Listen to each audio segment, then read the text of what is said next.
Friends, welcome decode computer classes.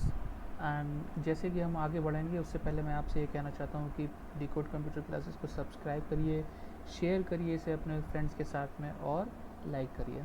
तो आज हम बात करने वाले हैं एक्सेल की, जो कि बहुत ही एक्सीलेंट मैं कहूँगा एक एप्लीकेशन सॉफ्टवेयर है जो बहुत ही हमारी कैलकुलेशन वाली चीज़ों के लिए बहुत ही फ़ायदेमंद है।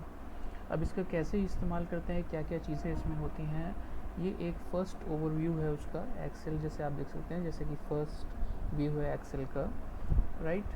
तो इसमें सबसे पहले हम इसके टैब्स देख लेते हैं, कौन कौन से इसमें टैब होते हैं। होम टैब है, इंसर्ट टैब है, पेज लेआउट है, फार्मूलाज टैब है, data, review tab and view tab.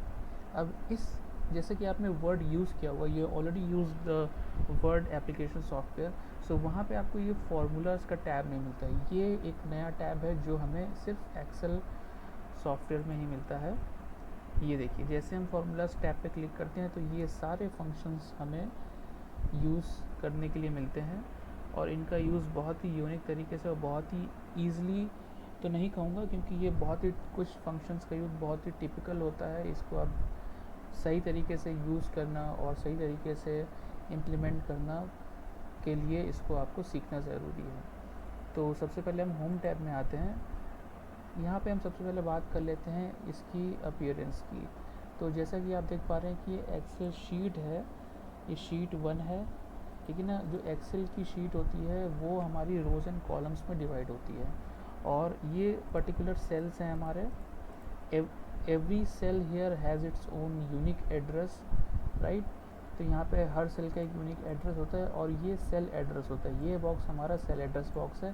जैसे ही हम यहाँ पे क्लिक करते हैं किसी भी पर्टिकुलर सेल पे, ये देखिए यहाँ पे आ गया F3, राइट। तो ये सेल एड्रेस बॉक्स है, नेम बॉक्स, लाइक यहाँ पे B4। एक वर्क बुक में, ठीक, यहाँ पे 3 शीट्स होती हैं बाय डिफ़ॉल्ट, शीट 1, शीट 2 और शीट 3।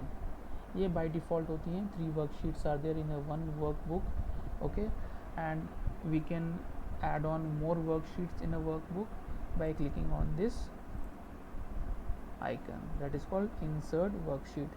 और इसका शॉर्टकट भी होता है, वो होता है हमारा shift plus F11। अगर हमें किसी भी कोई पर्टिकुलर शीट इंसर्ट करनी है तो हम शिफ्ट और F11 जब प्रेस करेंगे तो वो शीट हमारी इसमें इंसर्ट हो जाएगी, राइट। जैसे कि आपने देखा, ये शीट हमारी इंसर्ट हो गई।